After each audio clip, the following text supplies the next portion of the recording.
of you next Christmas will have to buy your son some bras for Christmas because you got him on crack for kids. Isn't there something wrong about a system? Isn't there something wrong about a system that will lock a black father up for selling drugs and then give his son a synthesized version of the same drug so he can sit still long enough to be miseducated by white women? And this ADHD thing, I want to kill this right now. There is no such thing as ADHD. Now some of you say, Dr. Umar, I don't quite believe you because my son is quite hyper. Really? Well, do you know that 85% of all boys, black or white, referred for ADHD evaluations are referred by their mothers or female teachers? So that means ADHD is an artifact of the sexism against black boys. See, mothers, you like a certain type of a child. You're female. So you know how to take care of females. When the father is not there, your son is hyper, he's masculine. If the father was there, he'd take him outside, throw some ball with him, wrestle with him a little bit. That's not things y'all do. So when you cannot provide for his natural, let me say it again. When you cannot provide for his natural level of hyperactivity, you seek to pathologize him. So being a black boy has become a damn disease in America because of us. That's right. Now let me read you the criteria for ADHD. This is coming straight out the DSM-5. If you don't own this book and you're raising black boys, you need to buy one. Go to Barnes & Noble, because most of the black bookstores don't buy books that ain't written by black folks, which is one of my criticisms of them, because some of what you need to know ain't being written by black people. You got to read black and you got to read white. This just came out a couple months ago. And guess what they found in here? There was a mistake that was made in the printing. Pedophilia, sex with children, was listed in this book and is as a sexual orientation, not a mental illness. Now those of y'all who know my work know that there's an organization that's fighting to remove pedophilia from this book. And when you go home tonight, I want you to go on the internet and research that organization. It's called the North American Association of Man and Boy Love.com. You don't have to believe me. Go on your internet. There's a group of white psychiatrists who do not think men having sex with boys is a problem. And they do not, and they want it taken out this book. Now some of you say that would never happen. Well, they already did it, but they claim it was a mistake. There was another disorder in this book up until 1974. Homosexuality was an illness. They took it out in 1974 on the eve of Secretary of State Henry Kissinger's National Security Memorandum, which recommended the teaching of sex education in school as a population control strategy. Let me be clear with you right now. I will never seek to hurt or harm or beat up on any of my sexually confused brothers and sisters. I will never seek to do that because they still belong to us. That's right. You understand? But I will never condone it because it is an anti-African behavior, and I know the only reason why it's being pushed. And I know why it's being pushed from the president on down to your local superintendent is because they know that the best way to get rid of African people is to convince them not to reproduce themselves. And homosexuality prevents you from reproducing yourself. If the women in this room decide that they only want to be with women, you never get another ancestor of yours reborn. If the men in this room say, I'm only going to be with men, where does your grandfather ever get the opportunity to come back and finish what he started? So homosexuality is birth control, and it is worse than black on black crime. It is worse than police brutality.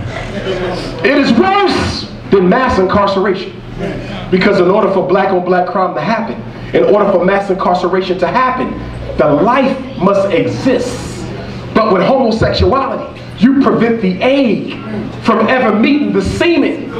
And so the life germ never gets initiated. And so that's why they're selling you this homosexual thing. And that's why the president is selling you this. And that's why President Obama appointed Arnie Duncan of Chicago schools to be the Secretary of Education, because Arnie Duncan helped build an all-homosexual school in Chicago. It's there right now. And there's one in New York City. You cannot go to the school if you're not gay or lesbian, bisexual, or transgender. So I'm not going to argue you nurture over nature. Because I know 50 years ago, we had some sexually confused Africans, but you ain't have what you got now. Do you know there's a whole cable television donated exclusively to homosexual programming? Do you know that every high school in America has an LBGT club? I'm not against the African practicing the behavior, I'm against the behavior. Because I know that it is Greco-Roman in origin. And I know that it was the Greco-Romans who gave us sexual confusion. And I know that there wasn't a single language on the African continent that had a word for same sex before the Greeks and Romans got there. That is the truth. When you look at their greatest men, Napoleon, homosexual. Julius Caesar, homosexual. Plato, Aristotle, Epictetus, all the philosophers mostly, homosexual. They were anti-female. And now they want us to be anti-female. But we're not going to go for that. But some of y'all being hoodwinked because the American social order is convincing black people that since you once had a civil rights yourself, you have to support the civil rights of everybody else. So now you got black people running around fighting for people's right to have sex with people with the same reproductive organ. Wait a minute. How do you confuse who I am with what somebody else does? How do you confuse my being with his behavior? They are not the same. I came into this world an African. I will die one. Even if I marry a white woman, I'm still dying black. And I'm going to get on you Negroes in a minute. Because I know some of you over here. The black woman ain't good enough for your ass no more. But she was good enough for you in the 60s. She was good enough for you in the 70s. She was good enough for you in slavery. She was good enough for that ass when the master was chasing you around. But now all of a sudden, you done got a college degree and a master's. You done got a doctorate, and now the white woman, excuse me, the black woman ain't no good for you. So you want to go marry somebody else's daughter, and then you want to send me emails talking about Dr. Umar, I can't help who I fall in love with. That's a damn lie. I went to white schools all my life. I went to 3 white universities, 6 degrees, and never dated a white woman. Was they after me? Yes. But I had one answer to them. I am unapologetically African. If you don't look like my damn mother, you can never be my wife.